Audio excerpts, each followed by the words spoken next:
Suppose I'll do another video and put it on here in keeping with the strike I bitched about last time, the stuff going on the main channel with the upload screw up at the hands of YouTube.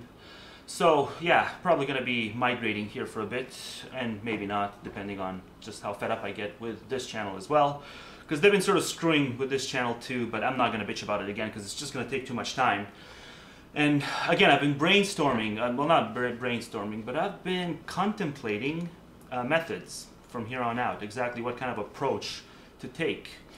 Because again, I did upload another long video, and I'm not gonna upload, but I shot another long video, but I'm not going to upload it because it's long, and again, people are just not gonna stick around. And then you do a short one, and it's just not explained well enough. And so I actually tried doing a couple of blogs, and I've got like 3 blogs started, but all 3 of them are too long, and I think the same problem is going to happen with the blog as well, where they're just going to look at the length and say, well, fuck it. So, gotta figure out a way to phrase issues quickly, decisively, just to the point. And it's just not working for me, because I keep thinking I'm doing injustice to the issue itself if I phrase it, if I sort of half-ass explain it. But I'm sure a lot of other people have had the same problems. I'm pretty sure I'm not the only one, so I'll stop bitching about that, and I'll get on to the actual point. So I'm working with a new guy. Well, not working with a new guy. He's been on the team for a while, but he works a different shift than I do, and we've sort of been swapping shifts lately. So he's on, my shift now, and the guy I worked with before is on his shift, just doing some certain swaps. And it's funny because the two of them are absolute opposites in terms of, and I'm actually lucky too, because so often I'll get stuck working with people who are blatantly apolitical and aphilosophical, and both of these guys are not apolitical. Let's just say they are very much into. They're a bit of a, they like to keep up with news and stuff and current events and what's going on with the world, and I don't really keep up with that shit anymore. But they also have a taste for just political philosophy, and not as much of a taste as I would like them to have. But they're interested in just, sort of timeless political discussions. So, the guy I was on with up until last week, he had this whole narrative about him. And see, I just did it. I just mentioned the word narrative. And I've spent the entire freaking last couple of weeks not talking to myself, but sort of thinking to myself about just why all of a sudden people are using this word to the absolute preposterous extreme. Like almost every fucking video I see now, somebody mentions the word narrative. And so now they got me doing it too, fuckers. So anyway, yeah. So yeah, he's got this narrative that he peddles where every single poor person is a victim. And maybe not every single, I'm sure if I egg him on enough, he'll I can point to certain examples where he'll say that's an exception. But it's, just the theme that he peddles, that because of the system they exist in, the substantial majority of them are victims, right? It's just this sort of, what's his name? Cornel West approach. We got a president in the White House who's afraid to utter the word poverty. I don't know why I made Cornel West sound like a black preacher, because he doesn't sound anything like one, but that's my Cornel West impression, so take from it what you will. Yeah, so that's the guy I worked with up until last week. And now the guy coming in for him this week is the sort of peddles the Newt Gingrich approach to poverty, where he just believes in the just world fallacy, where if you're poor, if you're in any way financially inconvenienced, it's ultimately your fault. The system's got nothing to do with it. Any sort of circumstantial bullshit that happens that's out of your control has nothing to do with it. I mean, Newt Gingrich pretty much said this plainly last fall when he was addressing Occupy the first time around. He just pretty much said, if you are inconvenienced financially, you got no one to blame but yourself. So I mean, just pretty much the epitome of the just world fallacy. And so, I try to incorporate nuance into this. I try to try to explain to the best of my ability, just case-by-case analysis and just how different everything is. I mean, just how different people's circumstances are. And that there's really hardly a way you can address this issue with a sweeping broad brush, right? I mean, there's just such a reluctance to accept the criticism as legit, and the criticism that I offer is completely legit. And I sort of found it funny how it just, the two of them mirror so much of what I see on the internet. And maybe this is just me. Maybe I just inhabit certain unnuanced corners of the internet. Maybe I frequent forums that are just filled with these types of narratives. I'll say it again, narratives for lack of a better term. All-encompassing bullshit. And there is actually all this nuanced discussion taking place on the subject of poverty that that's tucked in somewhere where I don't see it.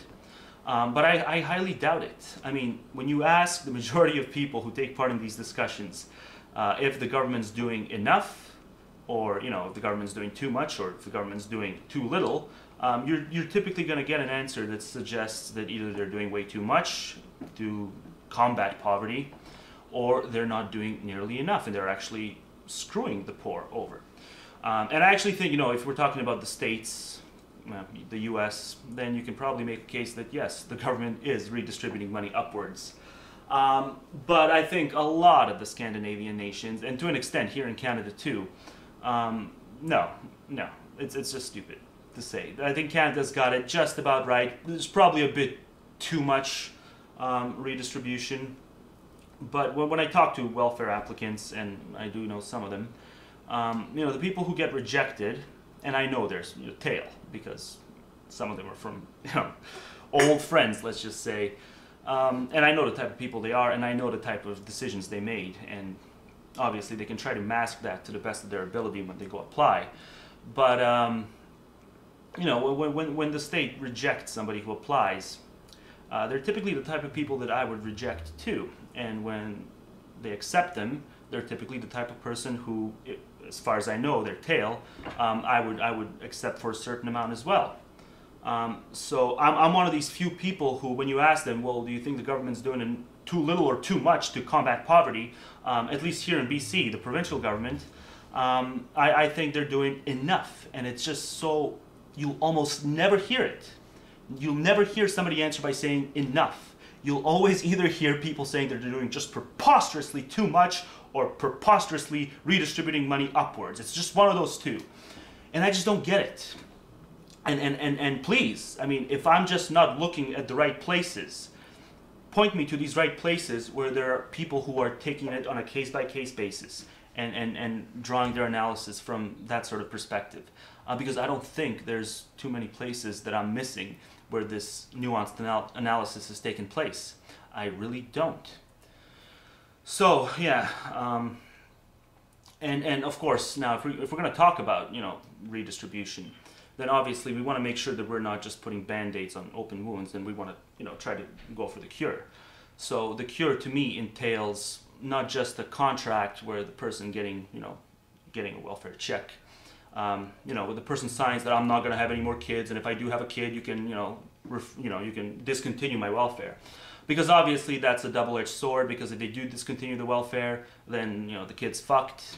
And if they just continue giving, or even increasing the amount of welfare, because now the kid's got to be taken care of, well then yeah, you are just, you're just putting band-aids on open wounds, and it's just treating symptoms, and thereby perpetuating a lack of a cure.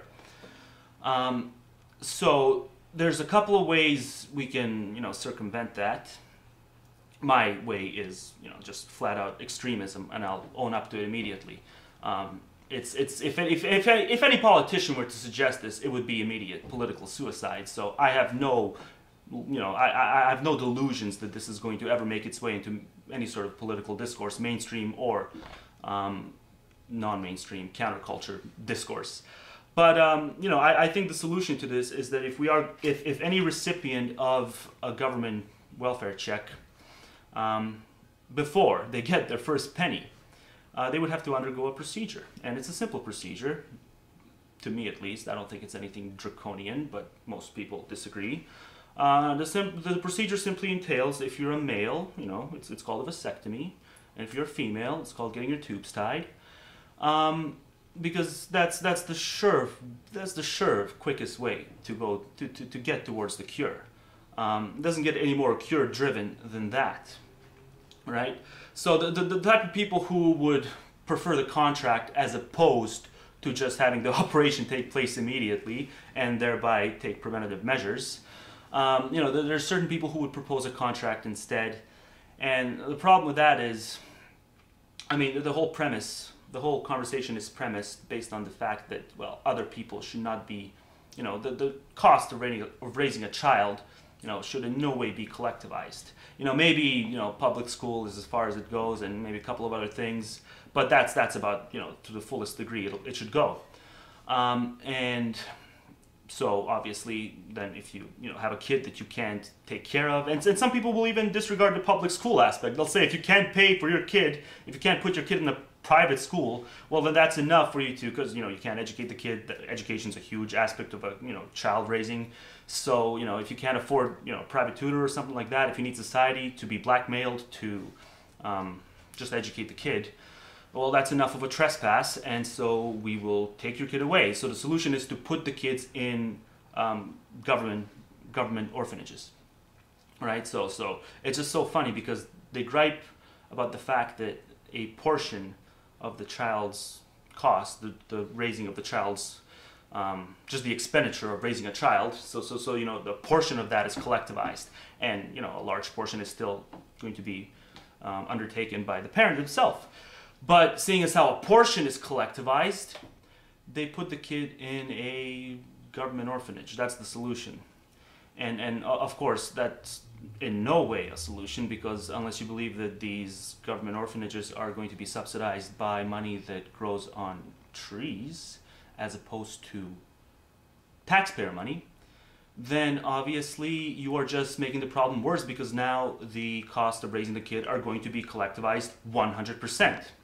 And it's just amazing the cognitive dissonance that goes on in these people when they advocate these things. So I would just go with the immediate preventative measure, that if any recipient of any government check wants to get that first penny, they would have to undergo the procedure, because I am a fascist apparently.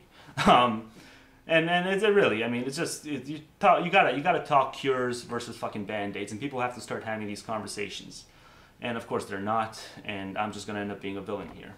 But I'm used to that to an extent.